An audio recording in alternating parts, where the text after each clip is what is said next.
it's extremely rational, but it also means that these new employees are the least loyal, obviously, of anybody who's working at your organization. They need the most, they need a full court press of like activities and stuff and onboarding to get them to actually buy into whatever the hell it is you're doing, And I was so shocked by this.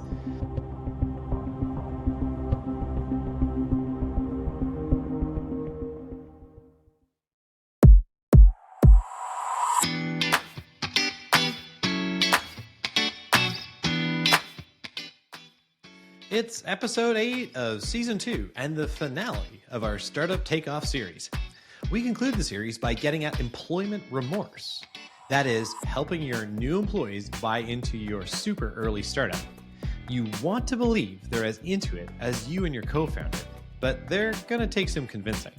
Oh, and don't forget about their family or friends either.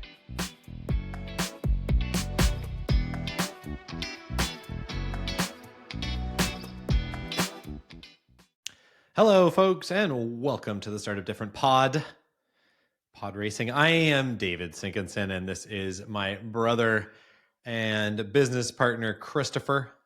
Hey, how's it going, Dave? Chris, I got a question for you, man. Sure. It's a heavy hitter, and I actually don't necessarily know the answer to this question. Do I have remorse for ever starting a business with you? Is that the question? No, because I don't want to hear the answer to that question. I mean, a pretty common line in the business was don't start a business with your brother, to which I would always answer with don't start a business with Chris. Yeah. But anyway, no, actually, I was going to ask you a kind of a weird one because, you were a solo entrepreneur even before I started working with you. And I wonder, first off, did you have a job interview ever? And then secondly, what did you think of it during that experience? And I'll ask, let me just give you a little context. Interviews are kind of a dance. Both sides are kind of selling each other. If the company cares about the people they're hiring. And I wonder if you got any experience with that. Yeah, I think I've had 2 job interviews. I interviewed for a That's ridiculous, job. by the way. Yeah, that's insane. So I think when I graduated from computer science, I interviewed at an insurance company, and I got the job, but it seemed like what I learned from the interview was it was gonna suck. It was gonna be awful. So, and it didn't pay well either. I was making more money by doing my own side hustle stuff. So I was just like, yeah, not doing that. So yeah, it was one of those jobs too where they don't tell you what the salary is going to be until they make you the job offer. I hate that. But also, how did you know it was going to suck? I'm really curious. Interview. What was it that made it seem it was going to suck? What did they do in the interview? I asked the question, what does a typical day look like? And it sucked. The stuff they were building was so boring. It was all maintaining legacy systems. And I guess insurance companies, the way they grow is they acquire other insurance companies and then they don't ever touch the software. They just kind of keep running it. And so they needed to maintain these old systems.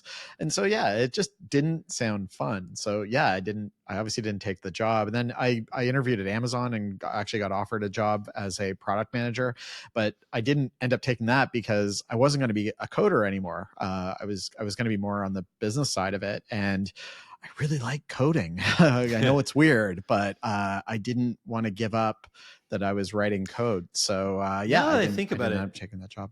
Was that the job interview? I remember you having that now. Was that the one where we sold University of Victoria while you were sitting in that room?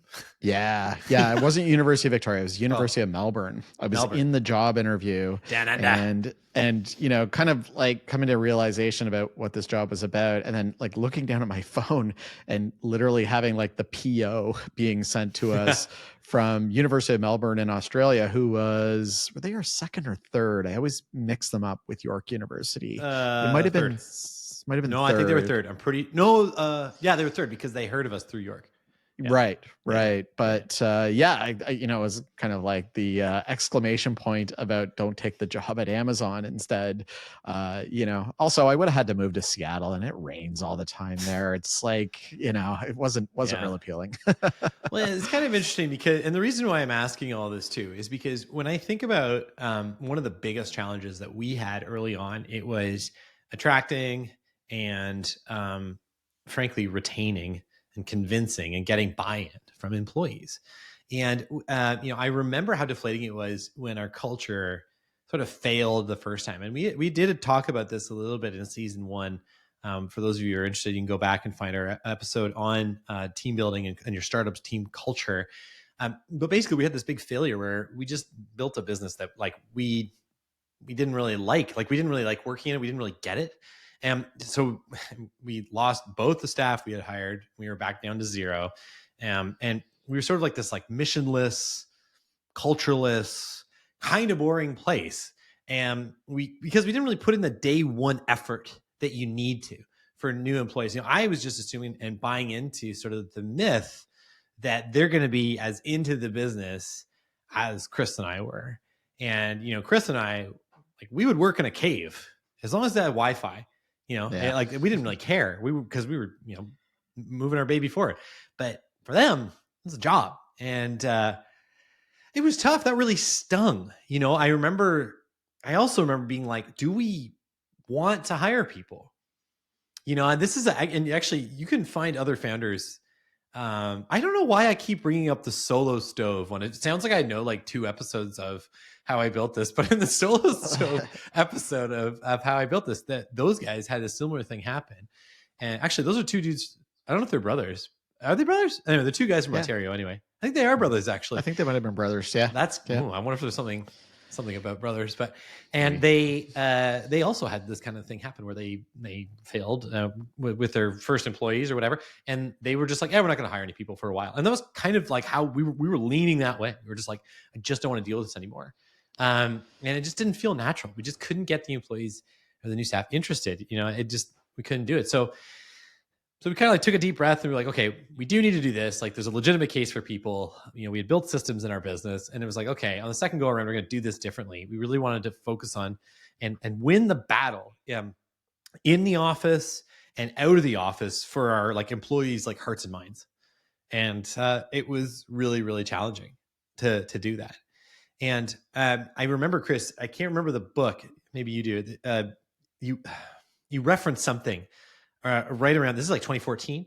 And you had read what was it? The book's called The Alliance. It was written by Reid Hoffman. And it really like focuses on, it's just like a good reality check for, somebody who's hiring anybody, is that, hey, like your employee's not going to be as into it as you are, right? You're creating an alliance. Okay. It's temporary. They have to get something out of it. You have to get something out of it. And at some point it will end and kind of just understand that. And I think that's what we had to understand as well. The first go around, we definitely thought, oh, they're going to be so passionate about our company and what we're doing here. And that was just wrong.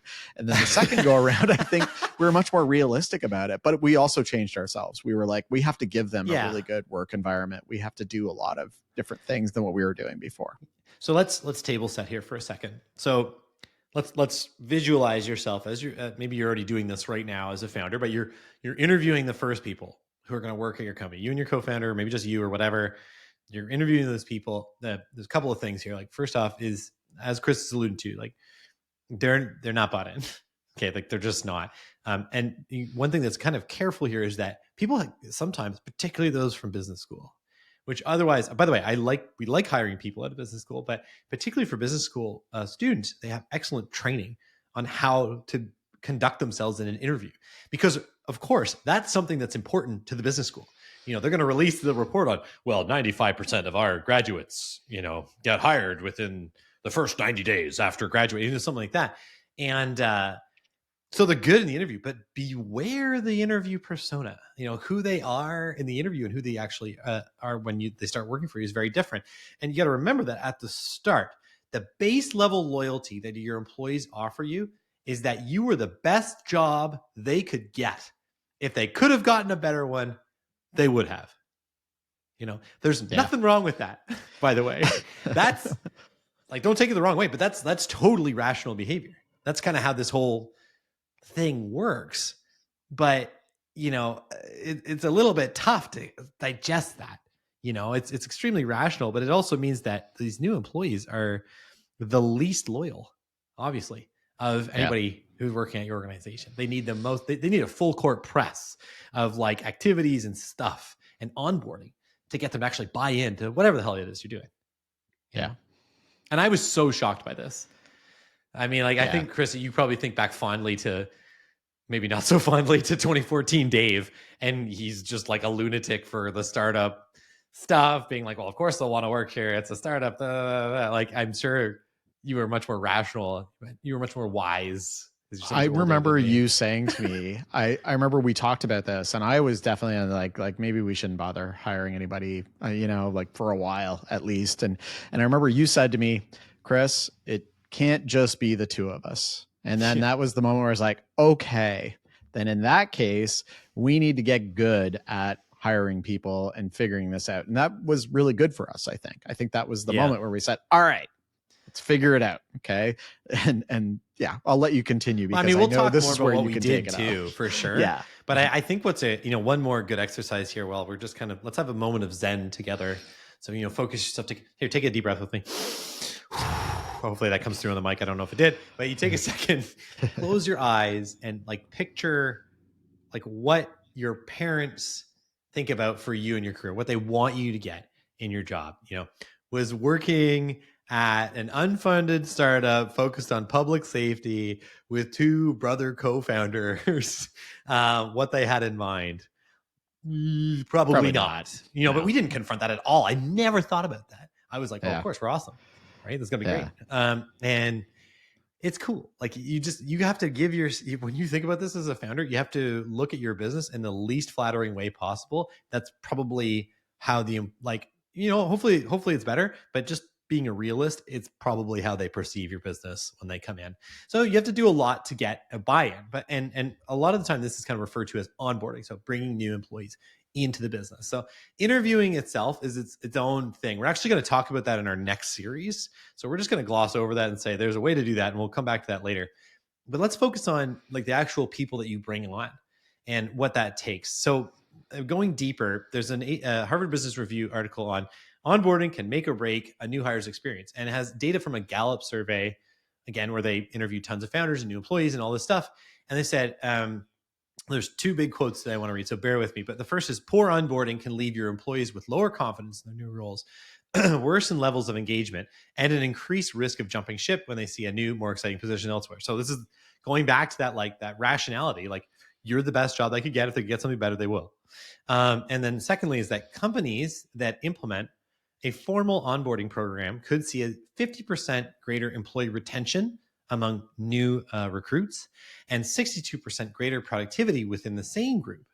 So they're more productive and more loyal. And employees who have a positive onboarding experience are almost 3 times as likely to feel prepared and supported in their role, boosting their confidence and improving their ability to perform the role as well. So it was great. Those two quotes are great, because the first quote is our first attempt. Yeah. The second quote is our second attempt after we kind of got good at, or better. I don't know if I would say we were perfect, but we were a lot better at bringing on new employees by the second go around. I even remember, like, when I worked at the telecom, I remember coming in the first day, I didn't have a laptop. Yeah. Like, what the hell am I doing here? Like, am I write letters? Like, like, you know what I mean? Like, can I have a pen and paper, please?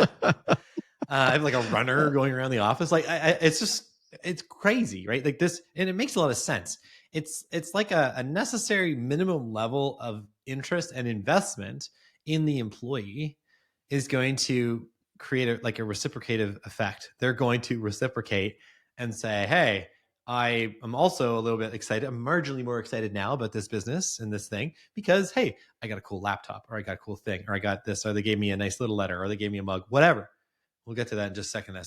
Actually, let's just do it now. Let's dive into that. Yeah, let's just go. What do we actually do? So Chris, why don't you start off like with the kind of people we hired, like like where were they from?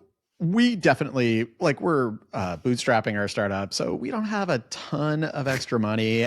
We're also a little bit more tentative. We didn't want to make any, big commitments to anybody. So, obviously we were pretty fresh out of school as well. So we thought, well, let's hire other people who are pretty fresh out of school.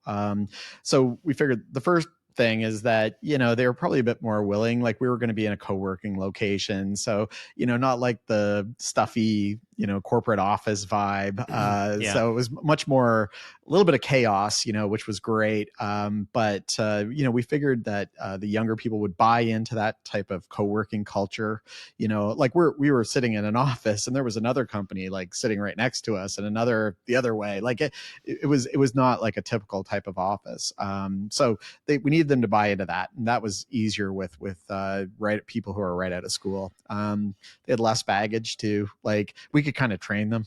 They weren't going to be doing things the way they did in their previous job because they didn't really have one.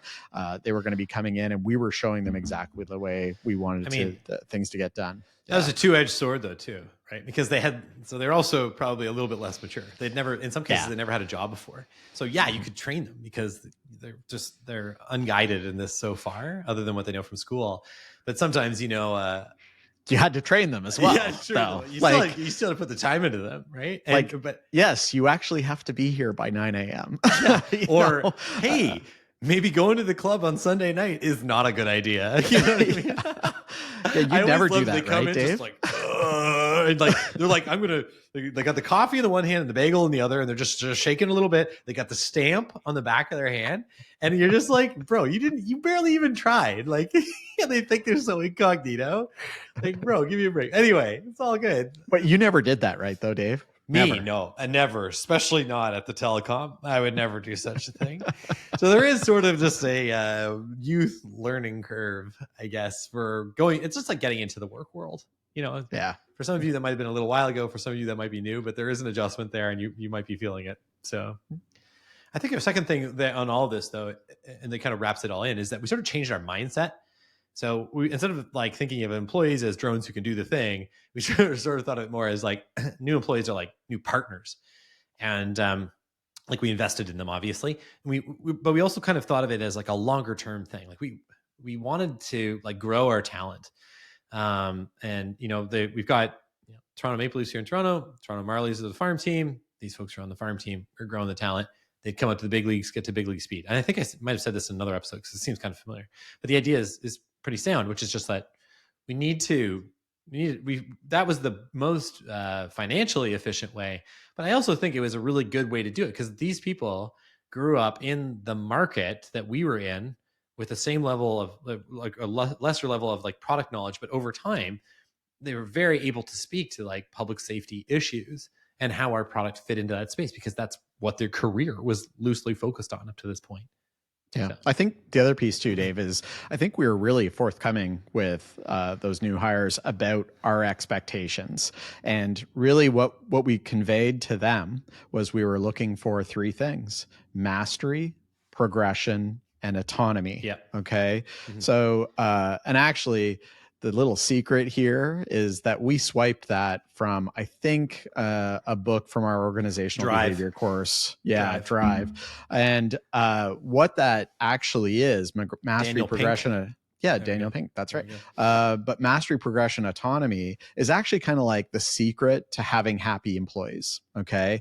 The people are going to be intrinsically happier if they have mastery, progression, and autonomy as the driving forces of their job. And really what we meant by that was like mastery was like, hey, we're going to teach you a job, but we want you to be like great at it. We want you to really be able to knock it out of the park once you've gotten there.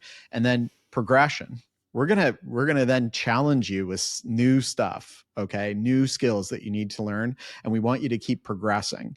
And then the last thing was autonomy. Is like we're not just bringing you in here as like a drone to like type on a keyboard. What we need you to do is actually be thinking about this business and how do we make this better. So we're going to give you some autonomy to go and suggest and maybe push forward some ideas to improve the business. And so for them, it was kind of like that was the expectation of what they were supposed to do. But it was also, we knew it was the thing that would keep them kind of engaged in the job. Yeah, and I think that's like the philosophical elements of the of kind of this like forthcomingness, like this straightforwardness. I would say too, like what did that operationally look like? So like we would also say to staff stuff like, well, at first you're going to have a lower salary, and over time, here's your path forward, and or we would quickly raise you up if you were doing well. There's a probationary period and all that kind of stuff that you'd expect at a new company, and as they continue to master those skills and become increasingly autonomous, they understood that this meant more benefits, more money if they wanted that, more vacation, a title, a plant in the office, like whatever they were interested in from their career perspective. We would really work collaboratively and try to achieve those goals. We had certain staff who really, really wanted a certain title. And so, okay, great. You start out as a junior version of that title. And then we're going to make our way to the full blown title. And then maybe eventually senior version of that title. Like, we were trying to work with people, but there are also just no surprises either. Like, this is the way it works here. This is what you're going to get. And I found that to be a particularly effective way of doing it. So, yeah. And then I think also this helped combat that, there's like that perceived like 2-year sort of like time limit that, a lot, like especially with younger people, I feel like, the like career 2 years to somebody who's only been out of school for 6 months. 2 years feels like forever, feels like decades, right? So you need to recognize that. You need to understand that. Yeah. I remember when I was at the telecom, one of the first things they said to me, one of the orientation meetings, probably like day 2, okay, that I was there. I had a laptop, so it must have been at least day 2. We were in like an orientation meeting. They're like, yeah, after 5 years, you can expect a promotion. Like 5 years? Like, I just did school for 4. You know what I mean? Yeah. Like, that's a million years to a young person. Now, it's somebody who's been in the market for a while. You kind of get that. Like, you get that. And you also get that you might get raises here and there and whatever, but like new responsibility doesn't happen for 5 years. Whereas you're a young person, you're ready to go. You want to make an impact. You've also been drinking some of that Kool-Aid from the university or college or whatever you were at before, which is like, you're exceptional. I'm like, you are. I'm sure you're great, but you gotta kind of like earn that over time. But anyway, I digress. Yeah.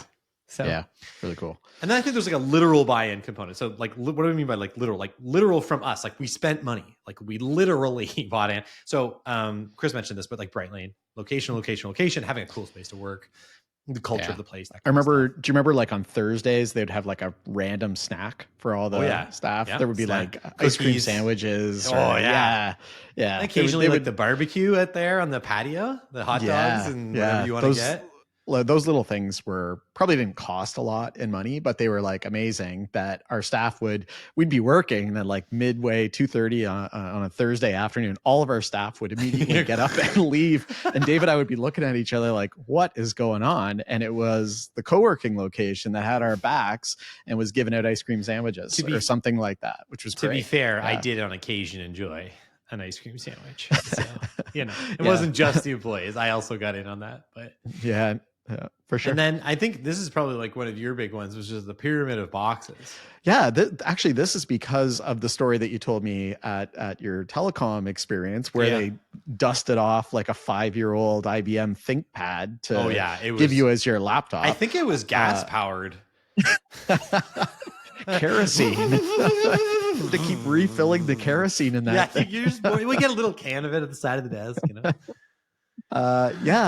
So what we did with our new employees is we always bought them brand new gear. So they would all get a brand new laptop. It was always a MacBook Pro, in the, shrink wrapped in the box, like the whole works. We would get them keyboard, a mouse, an iPhone, because we were app developers, so they needed a device for testing. That's why they needed the Mac too, for all the PC versus Mac people out there. Made sense. But everything was like brand new. So they came to work on the first day and they had this, stack of boxes stacked by increasing size. So like, the little things on the top very and stable.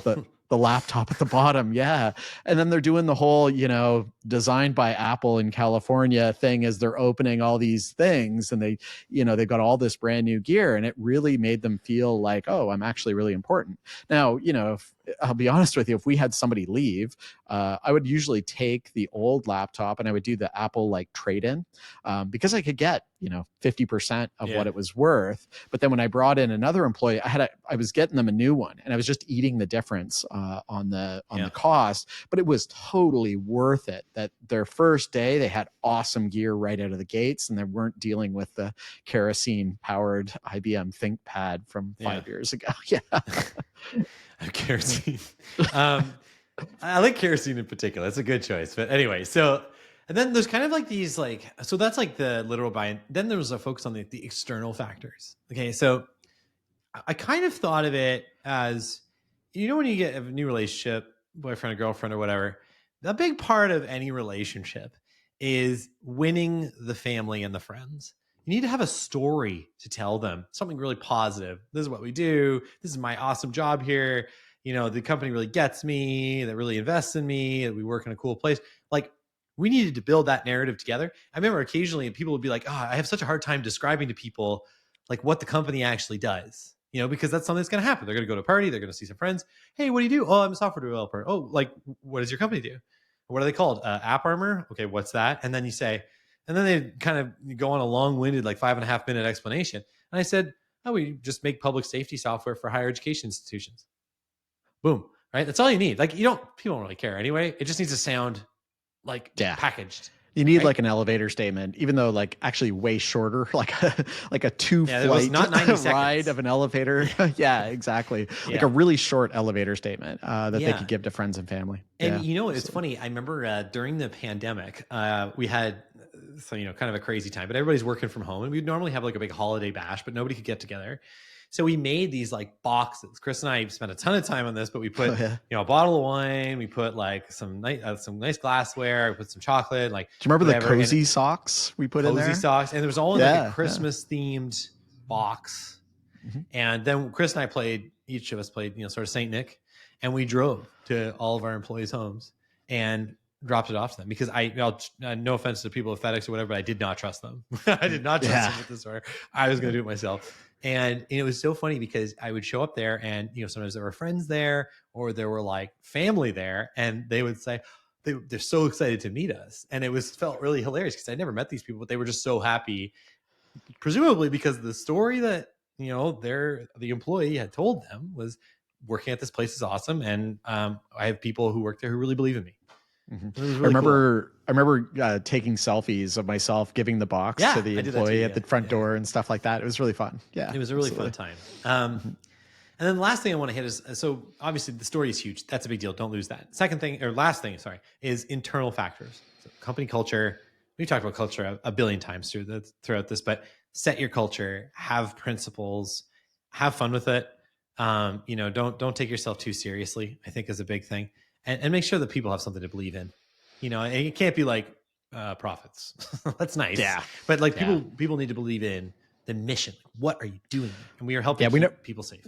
We never focused on dollars. We focused on how many, higher education institutions are we keeping safe? How many are we helping with? How many people are we impacting? Because I think they connect to that a lot more than profits or something financial. Yeah. So wrapping all this together, employees won't be as into the business as you are, at least not at first.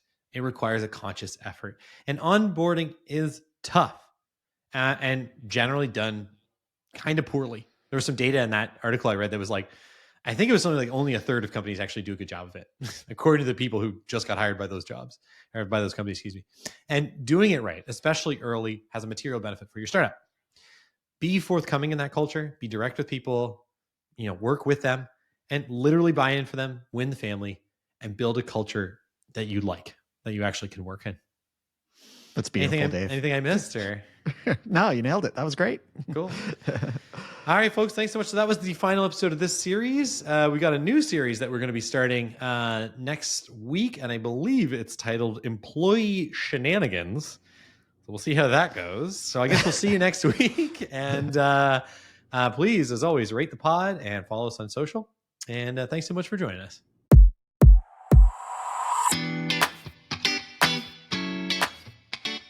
Thanks for joining us. If you like what you heard, subscribe to and rate Startup Different in your favorite podcast app. If you want to see our radio faces, check us out on YouTube at Startup Different and look us up on social. We're probably there if you are. And lastly, do you want to feature your startup on the show? Reach out via our website, startupdifferent.com. See you next time.